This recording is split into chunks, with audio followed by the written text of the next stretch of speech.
Hello, everyone. Welcome to the Social Media and Cinema Podcast. I'm your host, Carlos Garcia, and today I'm joined by my partner and friend, Owen. Owen, how are you, man?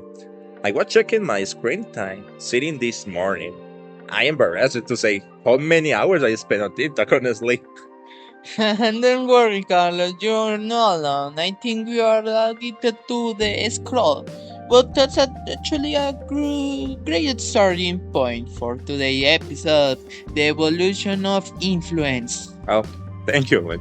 And exactly, today is a special one because it is your final project for the Colombo. So we are going to analyze how Maya's storytelling has changed and the ethics of being a digital leader, and we'll finish with a deep dive into a movie that's literally giving people nightmares about the future.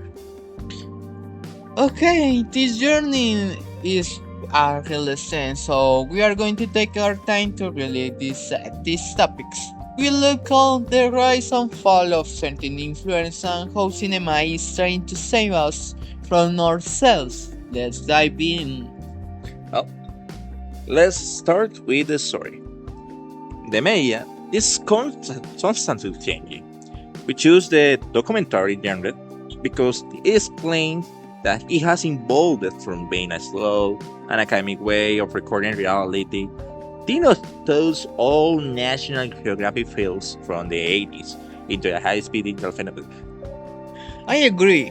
The commentary is used to be boring for many people, but look at Netflix or YouTube now.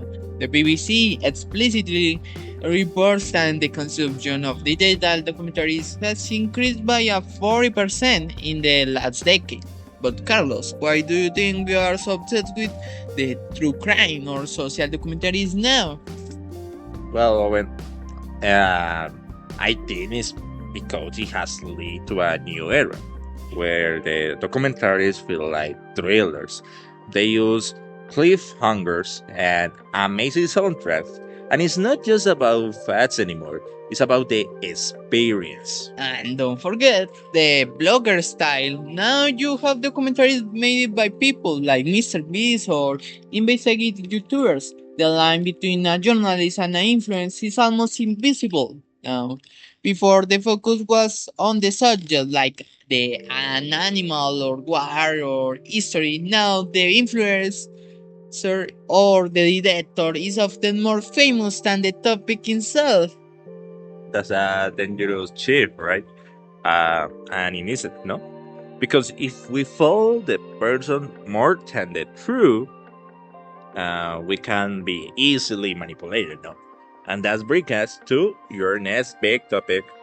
This is the core of the debate today. When we are talking about influence, we talk about accountability. We are going to analyze the case of Andrew Tate. Carlos, for those who live under a rock for the last 2 years, who is this guy? Well, Owen is a former kickboxer who created a massive public persona based on a strength will, an alpha male, if we can say it like that. It's a very controversial views on women, and he wasn't just a content creator.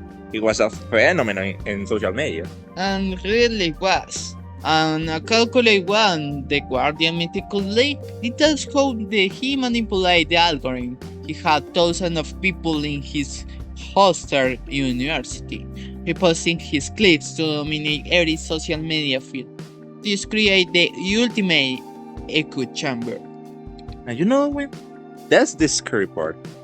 If you were in that echo chamber, you didn't see anything else, and his followers started to talk like him and think like him, and it felt less like a community and more like a digital cult, if you ask me. But then the system reacted. Exactly, Carlos. In 2022, he was officially deplatformed by Facebook, Instagram, TikTok, and YouTube. All banned him. Carlos, do you think the platforming works or does it just make these people martyrs? Well, question. Well, well, Owen, that was a great question. The backlash was so strong that the platform had to add, and they removed his megaphone, if we can say it. And but his ideas are still out there.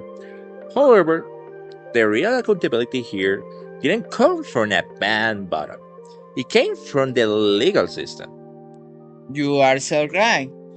He was arrested in Romania on charges of human traffic and organized crime. It's a really check. You can have 10 millions of followers and private jets, but you aren't above the law. It's a perfect example of of why digital ethics matter at all. Well, all this talk about algorithms and control leads us to our movie choice. 2073 is directed by Asif Kapadian, the same guy who did Senan and Amy. Well, let's talk about a little bit about this movie because it's very interesting. This movie is what they call a documentary for the future, and it's set in 2073 in a world where the giants control everything through total surveillance and democracy is gone. It's like the video game Helldivers now.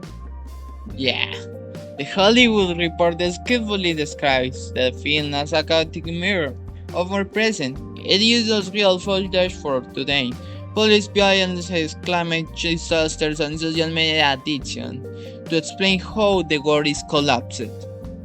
Yeah, well, I recently I read a review where one critic stated that the movie was the most important work of the decade, and it is essentially true. I also watched an interview where the director mentioned that he had used real footage to prove that the future in the movie is already happening right now, and it's not science fiction; it's a warning. Yeah, can be. So, many viewers have said that they felt extremely uncomfortable after watching it, making you realize that our echo chambers are not just harmless bubbles, they are tools for control. The movie literally screams at you to put your phone down for a bit. Well, in my opinion, Owen, the movie is a masterpiece of social change. It's an 8 of 10 for me because it's a bit depressing and at the same time, but it's necessary. It warns us about unregulated technology. If we don't demand accountability for the people who run the internet, 2073 is not a movie, it's your future. Yeah, I really like the message of the movie at all, but also I think it's a 5 of 10. It's not really a good movie. I think the message is the most important part of the movie, but in the quality overall, the movie, I don't think so is the perfect one. Well, I respect your opinion.